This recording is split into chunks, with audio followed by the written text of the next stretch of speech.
That's everything I'd go for. Honestly, I think everything else kind of a little bit pointless. I can't stay.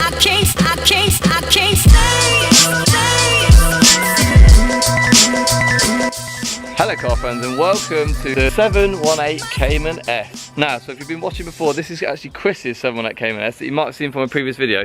So I wanted to take today to explain to you how you should be speccing up this car. So I used to own the Cayman in the past. Chris has now got the 718 Cayman now. So I just want to give you some tips on what we think is the best spend for your money.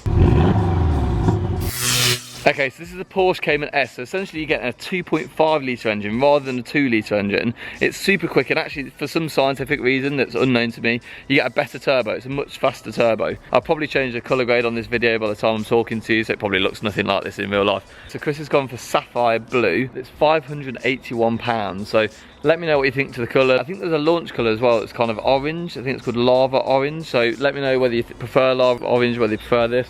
It's sort of like a mid blue. That's probably where I'd go. As a bloke's view, it's mid blue, isn't it? Blokes don't really have more than sort of 2 colours in their spectrum for each primary colour. Okay, so before we come onto the wheels, let's just look quickly at the ride height. So you can see actually this is sort of a fairly standard ride height, but I'll explain a little bit more about what that means, and when I say standard, how exactly that looks. So in here, you'll notice there's a PASM button. So essentially that's PASM, Porsche Active Stability Suspension Management, something like that. They've got Porsche in front of everything. So this is PASM 1, let's call it, and then you've got Sports PASM, which we're going to call, for the purpose of this, Spasm, because it's just funny. This has got PASM, which essentially lowers the ride height by 1 centimetre. If you go for Spasm, then that lowers it by 2 centimetres.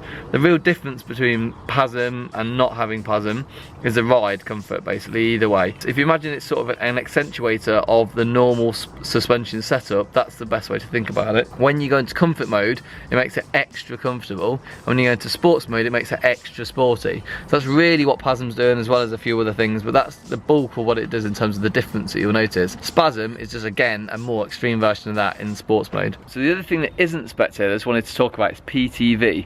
Now, if you've got PASM, like we just discussed that this one has, PASM's about £1,000 in the UK. You can also spend around another £1,000 to go for PTV, which essentially is something to do with stability management. It's basically, it's a mechanical rear diff. It locks up the rear brake, so when you turn, it kind of gives you a bit more of a solid feel when you're turning. It's a bit more of a sporty setup. It's quite useful if you're going to be putting some power in, because the Cayman is quite well known for sort of a little bit of understeer. But realistically, £1,000 is quite a lot of money, and you can probably spec in quite a few other options for that £1,000. Okay, so whilst talking about wheels, I thought we'd talk about brakes as well. So you can see these red calipers. That essentially means it's the S, although you can pretty much get them spec'd, I think, however you want now. The carbon ones come as yellow, and the standard ones on the normal Cayman come as black. So the difference between these brakes and the normal Cayman, if you're thinking about the difference between the Cayman and the S, the normal Cayman on this model, in 718, gets its brakes from the previous Cayman S. So if you're looking at the brakes on the new 718 Cayman, they're the brakes from the old Cayman S, the previous Cayman S. These brakes, these on the Cayman 718 S, or the 718 Cayman S, these are actually from the 911. So you're getting an upgraded brakes, you're getting a bigger sort of set of brakes, and the technology's moved on a little bit. So that's what you're getting from the 718 Cayman S. So whilst we're also talking about brakes, it's probably worth saying that there's a little feature that most people don't know about, and that's the hold feature.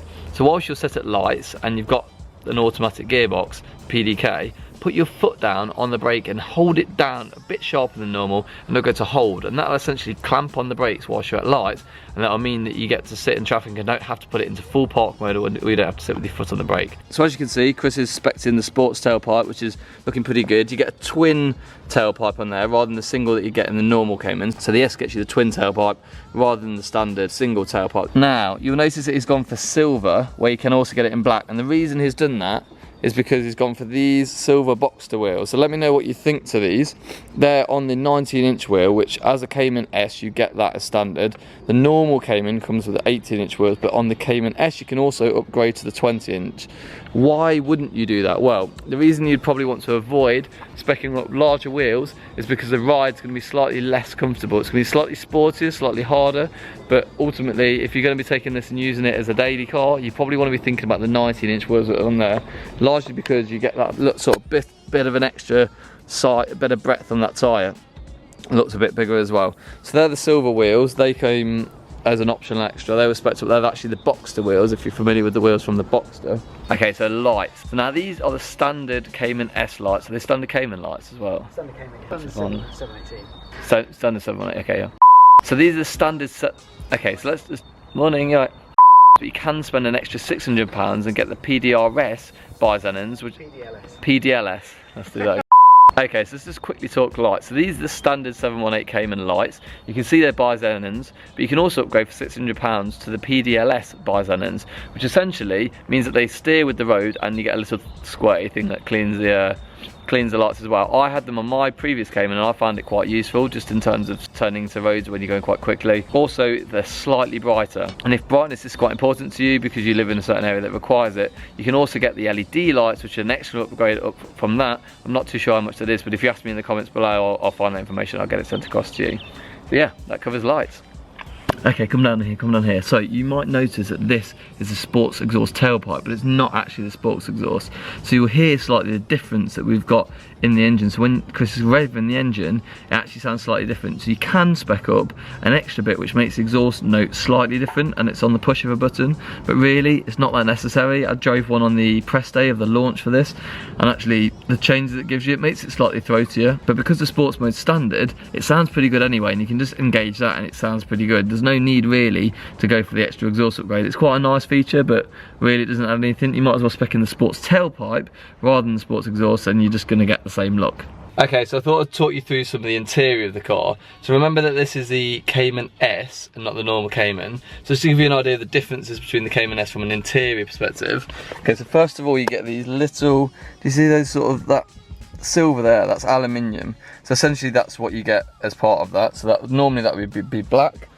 You get this piece here, so that leather, you get that with this as well, and you also get it on the door cards there. You just see that little door handle. So that normally would be this sort of plastic effect that you can see up just there, but instead it's this kind of leather effect. And really, from an interior perspective, that's everything on the Cayman S. So things that Chris has spec, which we've had a quick discussion about what we think you should go for. So first of all, worth mentioning PDK. This is by far the best thing that I would advise to spec. I had it on my Cayman, Chris has got it on his. You should get PDK. I would argue the PDK gearbox is the best gearbox on the market, and I know I'm gonna get a lot of stick for that, but honestly, I've not really tried better, and I know that's a really controversial statement. Let me know what you think about that in the comments. If you tried something better, let me know, because I'd be interested to try. But for me, it's the best automatic, especially as it's double clutch gearbox you can buy. Also now it comes as standard with these paddle shifts, which before, so if you're looking to buy an older Cayman, get them spec'd in. It's honestly really worth it. The normal sort of rub things that you used to use when on the older Caymans just are rubbish. I really don't know why they had them, so having the actual flappy paddles is something to definitely go for. Chris has also upgraded the steering wheel twice. So essentially he's got the sports steering wheel, which changes it into this kind of shape, but he's also got multi-function, which are these bits here. It's got this sort of little bit of a different design. It's kind of like a triangle design, you can see it. So that is essentially what you get with a sports steering wheel. There's also multi-function as well, so it gives you these kind of bits here which control PCM over there. With this multi-function bit, this is also heated, which Chris absolutely loves. Thinks is well worth specking, well worth doing. You might notice a bit of an absence on there, and that's sports chrono.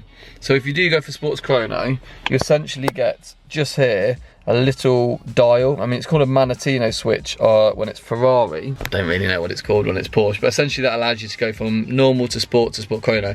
I had it in my Cayman, only it was down on the sort of center console down here. I really liked it. Chris isn't that bothered that it's not got it. It gives you a little dial on here, sports chrono dial. It also gives you sports plus mode, but it most importantly gives you a dynamic engine mount, which basically means you get less vibrations through the car. It's a relatively hard ride anyway. It's a sport setup ride, so it's not going to be, you know, the same as a Fiesta, let's be honest. But does it make that much difference? I'm not too sure. I think the dynamic driving mount's probably something worth going, the engine mounts, but yeah, it's really your choice as to whether you want to go sports chrono. I quite liked it, I thought it was good. One thing that I think you really want to spec interior wise is this. Now, this is a £37 smoker's kit. Now, neither me or Chris are smokers, but it just covers up that. And that for £37 just makes your car look a whole lot neater, a lot more elegant, a lot more refined, I think it's something that's worth going for. So would definitely recommend that, definitely. Other things that he's gone for are upgraded seats. So he's upgraded these. So these are the new Sports Plus seats. Essentially it makes them all leather rather than sort of a bit of Alcantara and a bit of leather. It's got this grey shell, I don't know if you can see it there, a grey shell there, and also the haunches on the seats come out slightly further. So normally it'd sort of come down here, but instead it haunches out here. Bit more comfortable. Chris said it's worth an option. Let me know what you think. I didn't have it on mine before. I did go for the little Porsche logo embossed into there, and I really like that. And that's not in here, so that's one thing that I would probably spec in. He's also got front and rear parking sensors and some cameras. Worth specking, maybe not worth specking the cameras. You know, probably you'd be okay without that, but generally rear and front parking sensors pretty good. The other thing that's missing from here is climate control. So you see these little spaces here. Probably for £400, again, worth going for. And I know I'm saying go for everything, go for everything, go for everything, but it just makes it all a whole lot neater and it manages it all for you. It's not missing it necessarily, but it's a nice thing to go for. In terms of optional extras, that's everything I'd go for. Honestly, I think everything else, kind of a little bit pointless. I don't think you're going to find any value in it. But again, let me know down in the comments below. If you are looking to buy a Cayman at the moment or Cayman S, do write below. If you've got one especially, say what you've went for and what that looks like and why it was useful. Because then other people that are looking to buy it will be able to sort of chip in and understand where you're coming from. I just want it to be like a big owner's forum down there. So do let me know what you think. Interior-wise, that's about it. So we'll go back out. So there you go guys, that was a guide to specking up your Porsche Cayman or your Porsche Cayman S. Hope that's been useful. Let me know in the comments, as like I said, I just want this to be one big discussion. Let me know if you've got advice for people that have bought one. If you've just bought one now and you're debating your options, let me know. Also, if you're looking to buy one, I want this to be quite a useful tool, so send it on to anyone that is looking to buy a Cayman or a Cayman S. Make sure that they've got this information as well, because I just want to get as much information about specking out there as I can, because I don't think there's a lot on the market at the moment. Thank you very much for watching. Thank you to Chris for letting me use his awesome Porsche 718 Cayman S. Subscribe if you haven't done already, and I will see you next time.